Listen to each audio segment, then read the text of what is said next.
갑자기 내게 나타나준 너. 난 아무 말도 할 수가 없었지. 첫눈에 반한다는 이야기가 널 보는 순간. Ya, Assalamualaikum warahmatullahi wabarakatuh. Kami dari kelompok 3 Akhlak Tasawuf dengan dosen pengampu Bapak Nutfatur Rahman. Nah, jadi kami di sini akan menjelaskan tentang tokoh tasawuf dan pemikiran-pemikirannya, yaitu seperti pertama Hasan Basri, terus yang kedua Rabi'atul Adawiyah. Jadi kami di sini berkelompok 7 orang. Yang pertama Aisyah Humairah, terus Alisa Rahma Alfianti, Minamiyanti, Nida Yulita, Risnawati, Muhammad Ridwan, dan saya sendiri Muhammad Lukman Hakim. Jadi tetap terus ikuti video kami. Nah, selamat menyaksikan. Assalamualaikum warahmatullahi wabarakatuh. Perkenalkan, nama saya Aisyah Humairah. Di sini saya akan membawakan materi tentang sejarah pemikiran Hasan Al-Basri. Nah, jadi nama lengkap Hasan Al-Basri adalah Abu Sa'id Al-Hasan bin Yasar. Beliau dilahirkan oleh seorang ibu yang bernama Khairiyah dan seorang ayah yang bernama Yasar, yaitu budak Zaid bin Sabit, tepatnya pada tahun 21 Hijriyah di kota Madinah setahun setelah Perang Siffin. Ada juga sumber lain yang mengatakan bahwa beliau itu dilahirkan 2 tahun sebelum berakhirnya masa pemerintahan Umar bin Khattab. Sejak kecil, Hasan Al-Basri sudah dalam naungan Ummu Salamah. Bahkan ketika ibunya menghabiskan masa nifasnya, Ummu Salamah meminta untuk tinggal di rumahnya. Nama Hasan Al-Basri merupakan pemberian dari Ummu Salamah. Ummu Salamah adalah seorang perempuan Arab yang dikenal sebagai perempuan yang memiliki budi pekerti luhur dan teguh pendirian. Assalamualaikum warahmatullahi wabarakatuh. Nama Alisa Rahma Alfianti. Di sini saya akan menyambung pembahasan dari Aisyah Humairah. Al-Basri lahir pada 642 Hijriyah, 9 tahun setelah kematian Nabi Muhammad SAW. Beliau dilahirkan di Madinah dari pasangan Yasir dan Khairah. Atas kelahiran Al-Basri, keduanya membebaskan budak. Hasan Al-Basri dibesarkan dari lingkaran keluarga Nabi. Umar bin Khattab dikatakan telah memberikan nama Hasan yang berarti indah kepadanya dan berdoa untuknya ketika ia masih kecil. Dia bertemu lebih dari 100 sahabat Nabi, 70 diantaranya adalah gaji yang bergabung dengan pertempuran Badar. Assalamualaikum warahmatullahi wabarakatuh. Saya Minamiyanti. Di sini saya akan melanjutkan penjelasan dari Alisa Rahmah Alfianti. 2. Pemikiran Hasan Al-Basri. Orang beriman menurutnya adalah orang yang baik amalannya dan paling takut kepada Allah Subhanahu wa taala. Para sufi menurut pengertiannya ialah orang yang hatinya selalu bertakwa kepada Allah dan memiliki ciri-ciri berbicara benar, menepati janji, mengadakan silaturahmi, menyayangi yang lemah, tidak memuji diri, dan mengerjakan yang baik-baik. Adapun faqih menurutnya ialah orang yang jahid terhadap dunia dan senang terhadap akhirat, melihat dan memahami agamanya, senantiasa beribadah kepada Tuhannya, bersikap wara, menjaga kehormatan dan harta kaum muslimin, dan menjadi penasihat serta pembimbing bagi masyarakatnya. Assalamualaikum warahmatullahi wabarakatuh. Saya Nida Yulita akan melanjutkan pembahasan dari Minamiyanti. Prinsip kedua ajaran Hasan Al-Basri adalah khauf dan raja, yaitu merasa takut kepada siksa Allah karena berbuat dosa dan melakukan hal yang tidak diinginkan. Merasakan kekurangan dirinya dalam mengabdi kepada Tuhan, merasa takut, was-was, khawatir akan murka Allah.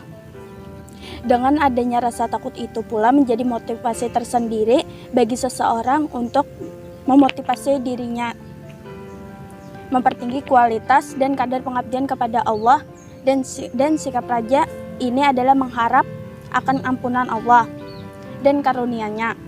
Oleh karena itu, prinsip-prinsip ajaran ini adalah mengandung sikap kesiapan untuk melakukan muhasabah agar selalu memikirkan kehidupan yang hakiki dan abadi. Assalamualaikum warahmatullahi wabarakatuh. Saya Risnawati. Saya akan melanjutkan pembahasan dari saudari Nida Yulita.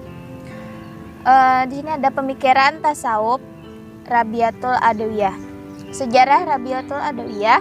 Rabiatul Adawiyah diperkirakan lahir antara tahun 713 sampai 717 Masehi atau 99 Hijriah di kota Basrah, Irak, dan meninggal tahun 801 Masehi atau 185 Hijriah.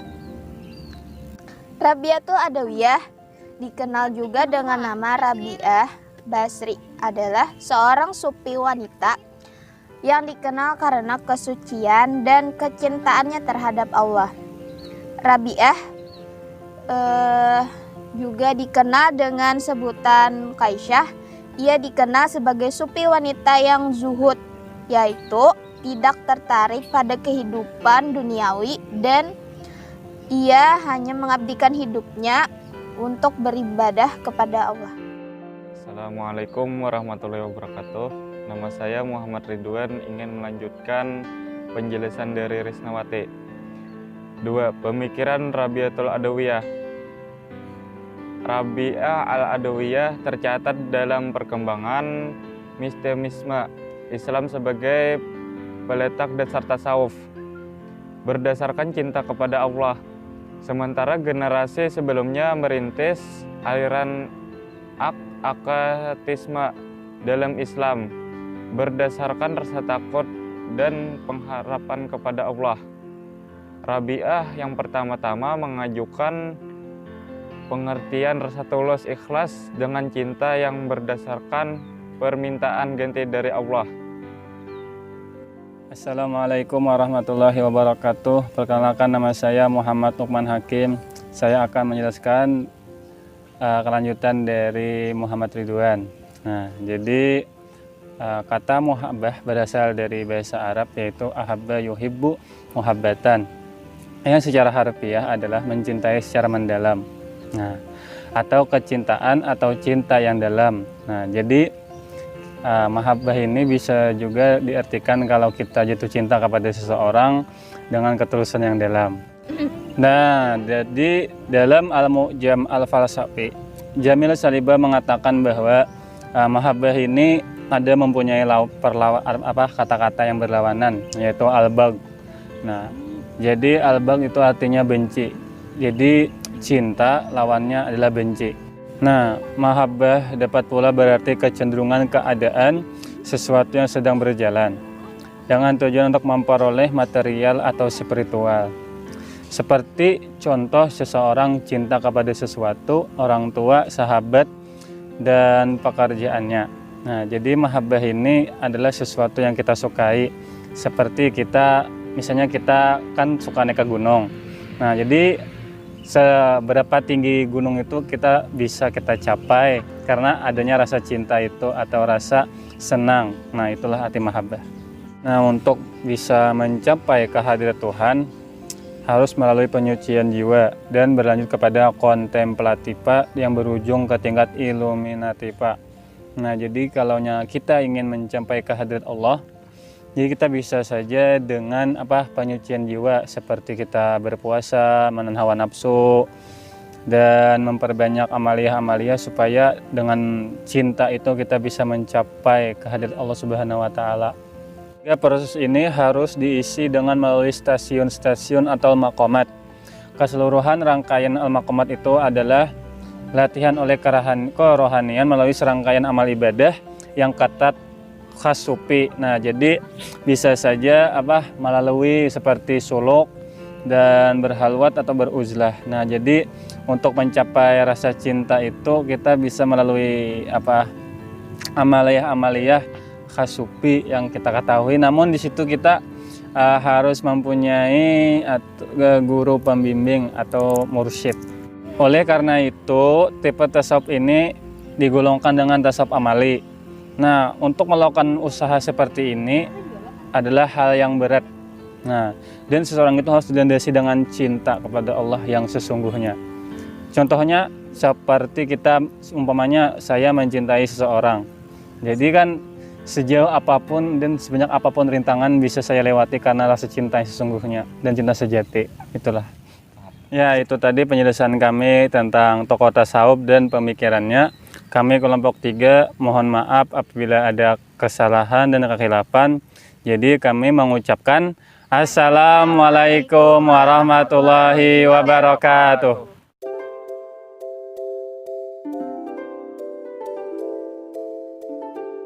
Ya, Assalamualaikum warahmatullahi wabarakatuh. Ya, Assalamualaikum warahmatullahi wabarakatuh. Kami dari kelompok 3 Akhlak Tasawuf dengan Ayo Pangbulannya ini tetawannya ini. Warahmatullahi wabarakatuh.